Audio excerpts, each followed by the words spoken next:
Kamusta mga ate, kuya, beshi? Si Chari po ito mula sa The Sun, Moon, Stars, PH Tarot.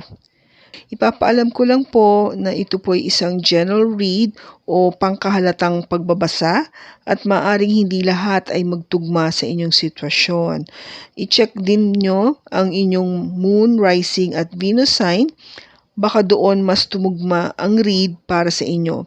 At kung ang mensahe ay tama sa inyo, paki-like lang po at mag-subscribe kung hindi pa ninyo ito ginagawa. Okay, mag-umpisa na po tayo. Hello po mga ate, kuya, beshies. Kamusta na po kayo? Andito ulit ako si Chari para gumawa na another reading. And this is for the sign of Capricorn, Sun, Moon, Rising, and Venus. And of course, welcome po yung mga cross-watchers ni Capi at ang bago po nating mga viewers. Tignan po natin ngayon kung ano yung mensahe na ating pong mababasa para sa iyo, Capi, at sa iyong person. Para sa buwan ng Marso 2024.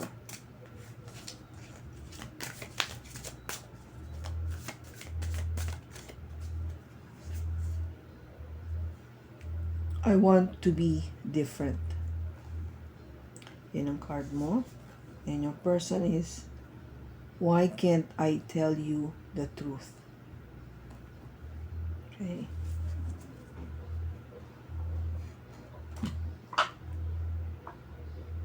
So yung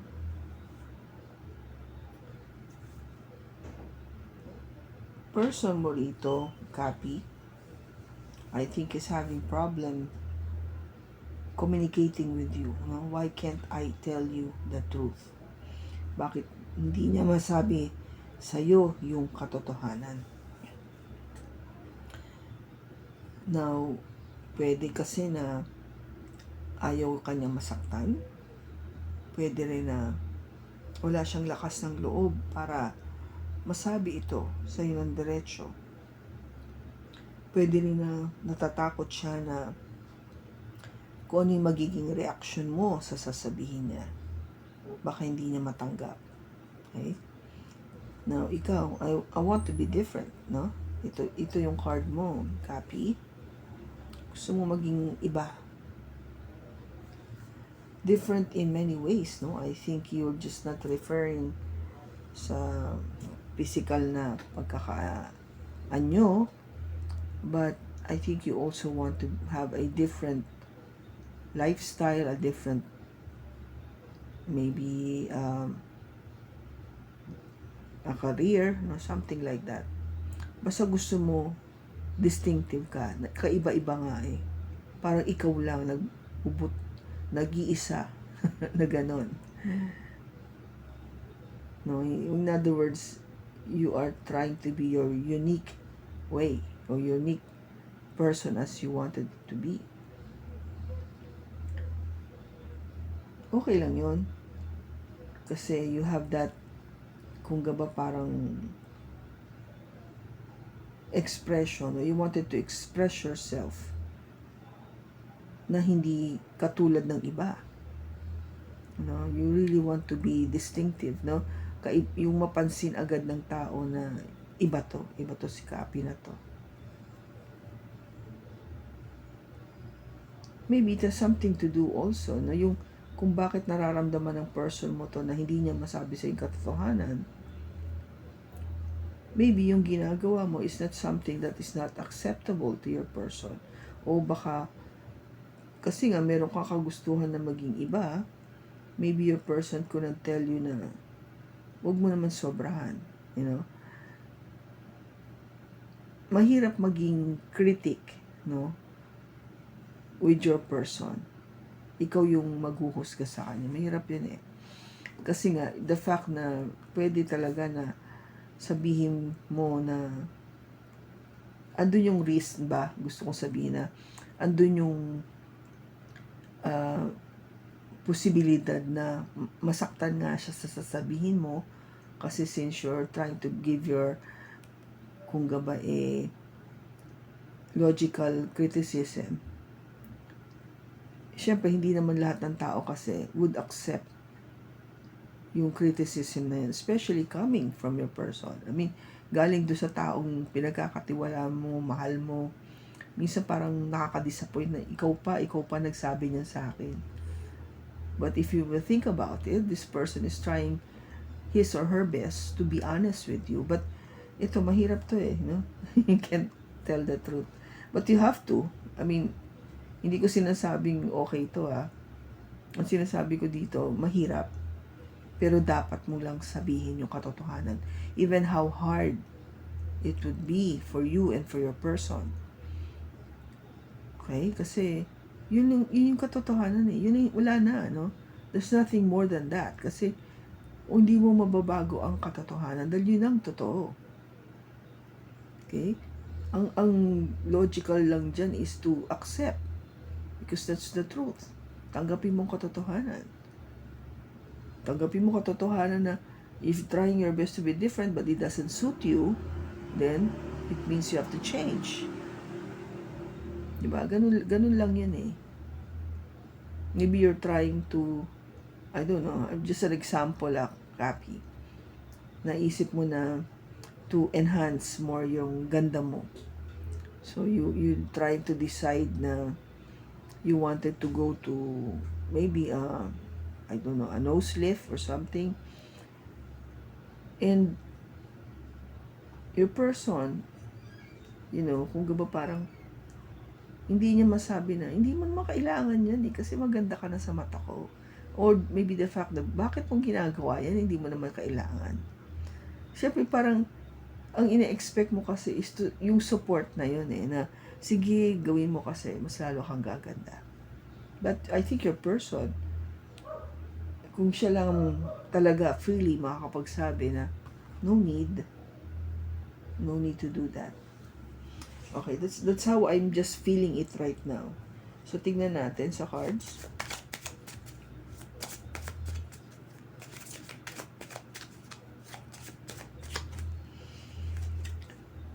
We have the Ten of Swords,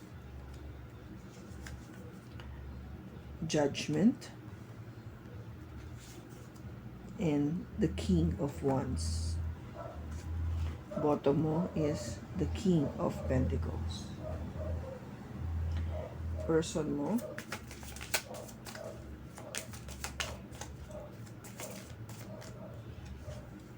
we have the Three of Pentacles, the Two of Swords, and the Eight of Pentacles. Bottom niya is the Ace of Pentacles.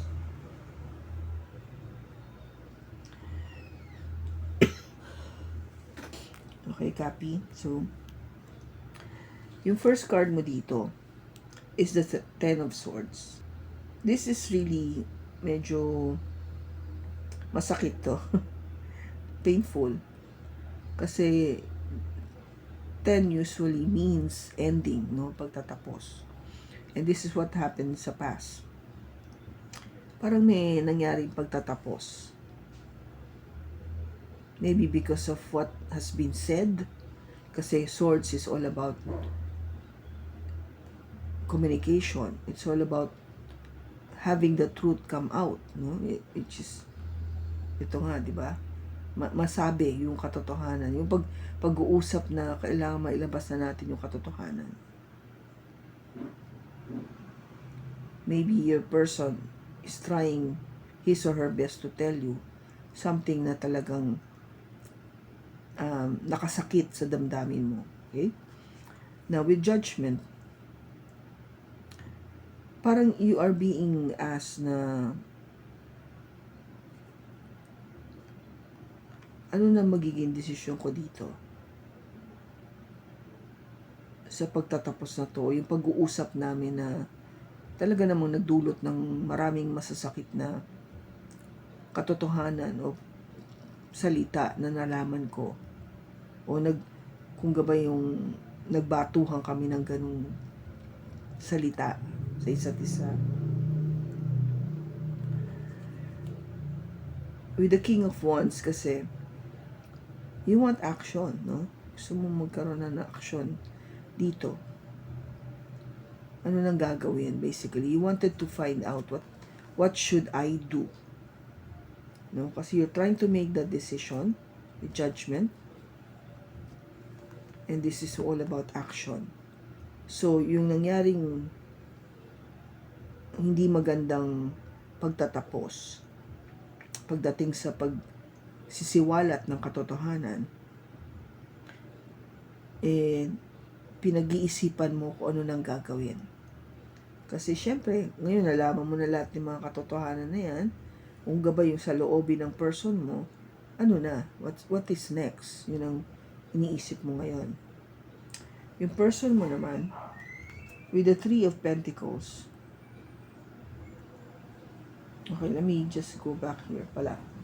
Kasi with the King of Pentacles, ikaw yun, no, Capricorn, you want to be fair, no? You want to be practical about this situation. Kung ano ba yung dapat kong gawin. Okay? Now, with your person, with the Three of Pentacles, gusto mo kasing maging maayos kayo, no? In other words, yung walang gulo, yung relationship. Kasi you're doing your best to be in harmony with Capricorn. Okay? Ginagawa mo lahat, no? You are working together to make things smooth, yung relationship. But somehow, you are in a parang decision mode, no? You cannot make a decision kung ano yung gagawin. Kasi maybe, along the way, syempre, may experience tayo na kailangan ko ba ito sabihin sa kanya? O kailan ko ba sasabihin ito sa kanya? Baka hindi siya aware na dapat ganito, no? Hindi ko nasasabi kasi yung talagang tingin ko o yung nasa loobin ko dito sa nangyayari sa amin. Kaya, with the Eight of Pentacles, I'm trying to constantly work on it, no? Kung pinag-iisipan ko, pinagtatrabuhan ko kung paano ako makakapagsabi sa'yo ng isang bagay na hindi kita masasaktan ng ganon. No? Kasi mahirap tanggapin ang katotohanan. That is a fact. Not everybody can accept the truth. Kasi normally, ang truth is masakit. Diba? Hindi natin, kasi normally we are in denial. No? Dinideny natin. Ay, hindi totoo yan. Pero yun ang katotohanan. Kaya yung person mo, Capi, tinatry naman niya na ano bang best way to tell Capi na ganito siya. No? Kasi nga, yung sa kanya, gusto niya maayos, no? Maayos yung relationship nyo, yung kabuhayan nyo, yung pag-uumpisa ng inyong, kung nag-uumpisa pa lang kayo, di, ito yun, kung gaba. Working together kasi, pag-uumpisa. So, inaayos ng person mo na maging smooth, na hindi maging painful yung pagsasabi sa'yo. Okay, kasi, niisip din niya na hindi naman tama na ilihim ko to o sa akin na lang. Okay? Kung ano man yung sitwasyon yung yon. So, tingnan natin kung ano pa.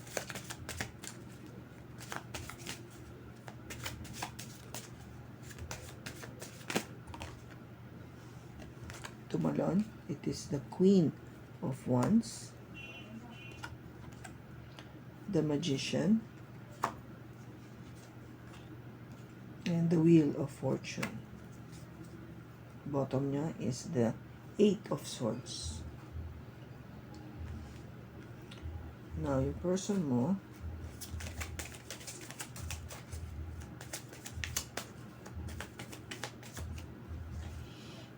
we have the Five of Swords, the Six of Swords, and the King of Wands. Bottom niya is the Ace of Cups.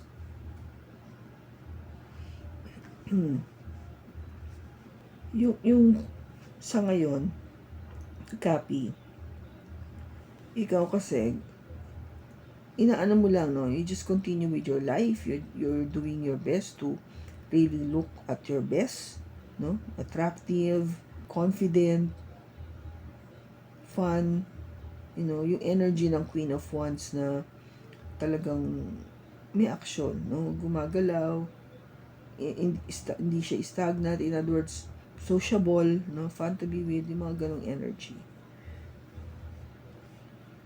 So you do that, no? I think your person, maybe yung noon, yung napag-usapan nyo, what push you to have this ending, has something to do nga kung paano ka. No? Paano ka kasi you wanted to be somebody na ganito, yung energy ng Queen of Wands na talagang bubbly, active, sociable, fun, want to be the center of attraction, ganon. Yung mapansin ka talaga. I think that is what you've been manifesting, no? Na mangyari sa'yo.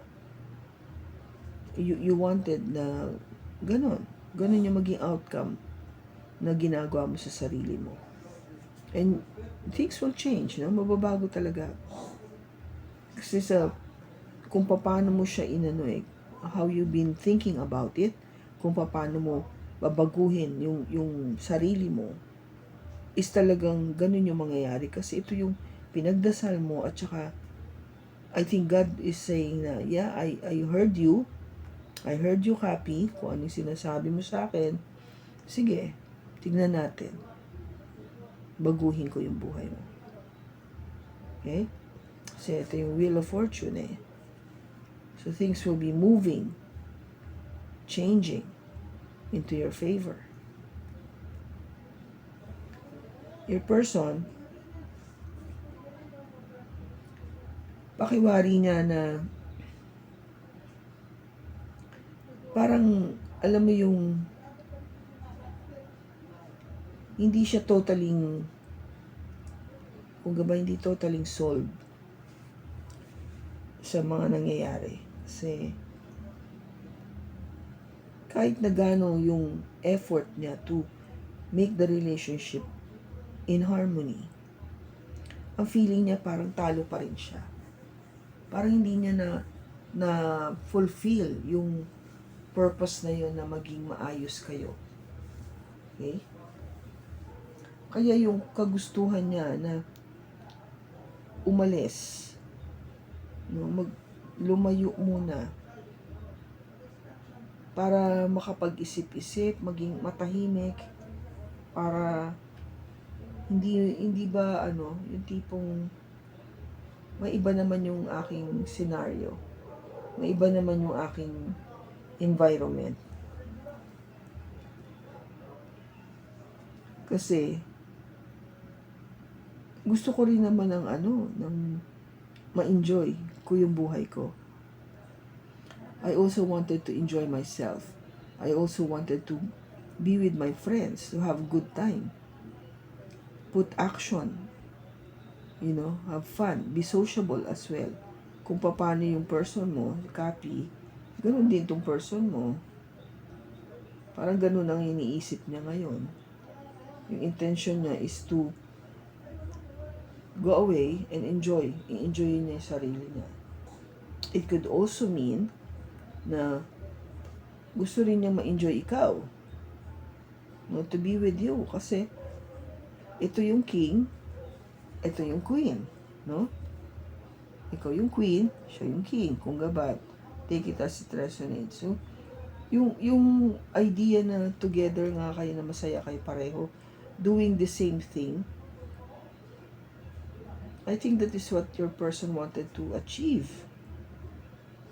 Baka hindi niya masabi na sana naman, alam mo yun, na mag-enjoy naman tayong dalawa.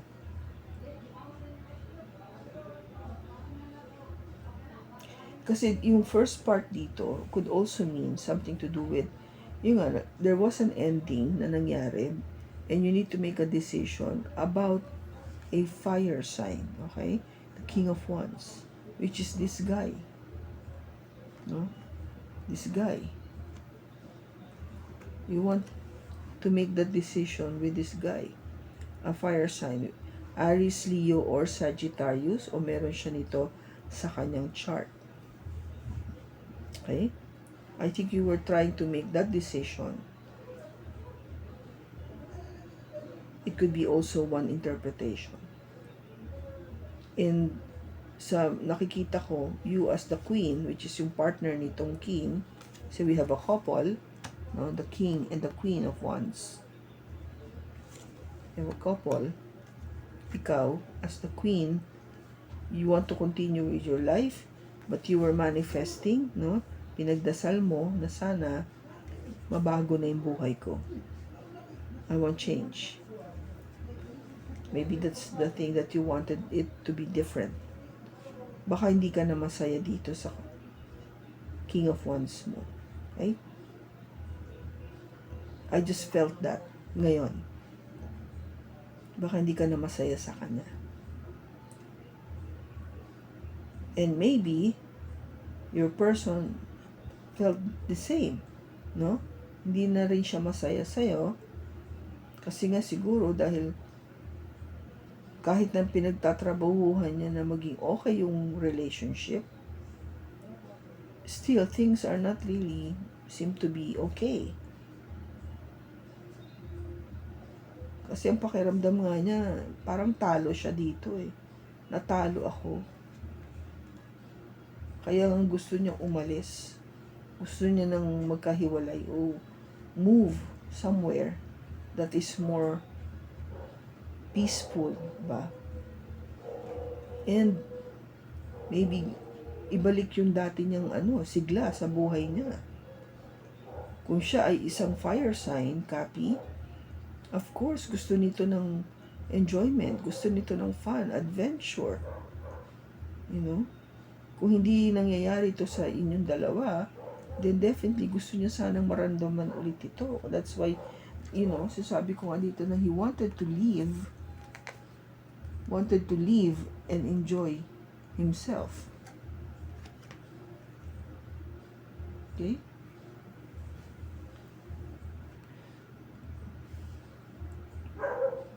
Tingnan natin yung outcome.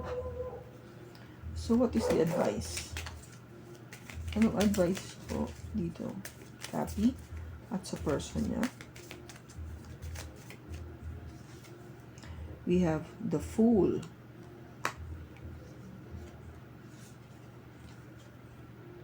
The Six of Cups. And the Ten of Cups. Okay. Ang advice sa inyo, copy, is just go with the flow. Be the fool. Energy to ng Aries. Na huwag ka na mag-isip. No? Take that leap of faith. Go and take that risk. No? Magbaka sakali ka. Just go and do it. Maging spontaneous. In other words, wala nang plano-plano. Spur of the moment. Let's do it. Yung typical na fire sign nga na idea na hindi na nagpaplano, mga action agad. Okay? Kasi maybe for mga Capricorn, they plan first bago sila gumalaw. Ang sinasabi dito, huwag ka na magplano, gawin mo na lang. Kung gumabay instinct is, go and do it. Kasi this person, is very nostalgic, no? This is somebody na matagal mo na siyang kilala. Kung ba, hindi na iba tong taong to sa'yo. Somehow you know each other very well. Kaya kung ba, yung idea for you to make that risk to move, no? hindi dapat katakutan kasi kilala mo na siya. So more or less you know exactly na yung gagawin mong aksyon would appreciate o ma-appreciate ng person. No, ng person mo.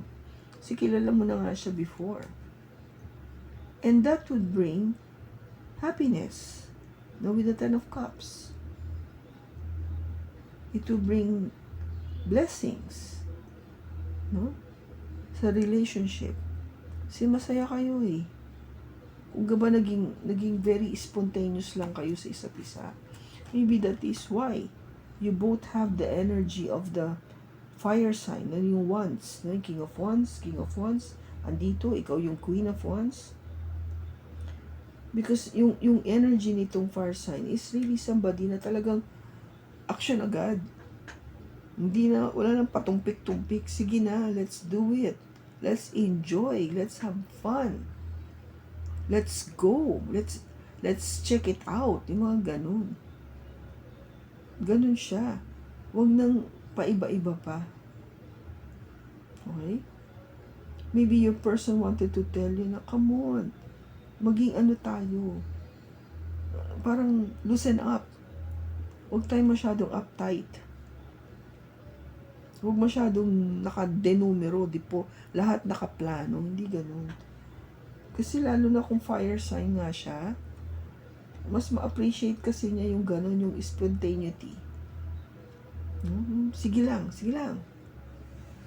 Alam ko mahirap para sa'yo yun, Capricorn, kasi you make sure things are in order.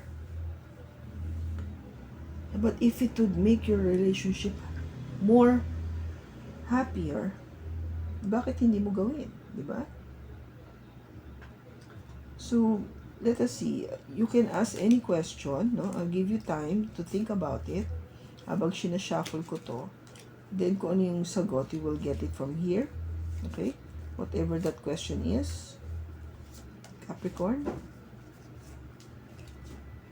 So, I hope ready ka na. So, I'll be getting the answer already. Okay, yung sagot is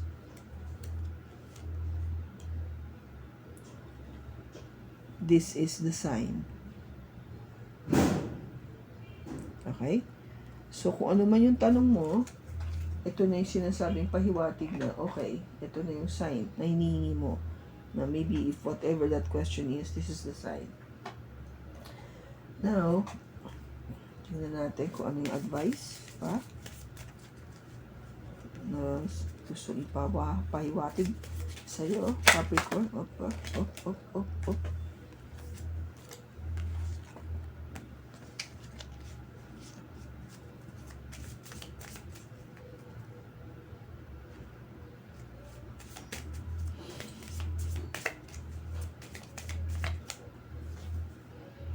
Power. It says here, the power of love is like a magnet drawing souls together.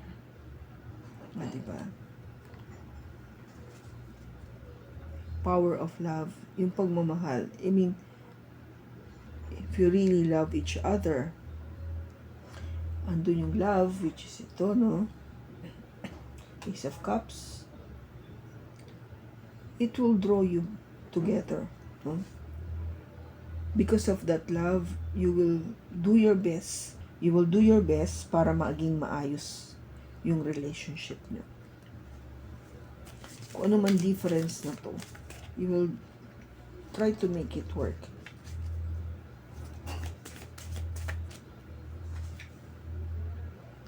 Don't let guilt get in the way of happiness. O yan, di ba? Kung meron kang kung ba tipong guilty ka,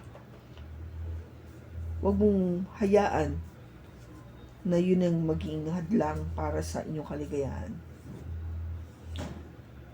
Yung guilt feeling na yun, na baka kasi hindi ko nagawa, kasi hindi ko nasabi, kasi ganito, diba, yung telling the truth. Kaya nga sabi ko sa inyo, importante na magsabi kayo ng katotohanan. Kahit na ganong kasakit. Para walang guilt feelings. ang intention mo dyan is to be honest to your person, to Capricorn. And vice versa, no? I mean, dapat lang malaman niya. Kasi from there, you will be able to make it work, no? Pag-isipan niyo mabuti, bakit niya nasabi yun? What is wrong? Then, find the solution. Para maging masaya kayo ulit. You know? Ganun ang pagsasama. Hindi yung sinabi niya katotohanan, mag-iinis ka na kasi akala mo kalaban mo na siya. Hindi ganun. Take it sa kanyang perspective kung bakit niya sinabi yun. No? Ayaw kanyang mapawara o sabihin natin, ayaw kanyang magkamali o sa tingin niya mas okay kung ganito ka lang. Sometimes kasi we misjudge, no, ourselves what to do. Kaya importante din na makuha mo yung kanyang opinion, diba? Hindi yung all the time akala mo ikakampihan ka. Hindi naman ganoon. Andyan siya for a purpose sa buhay mo.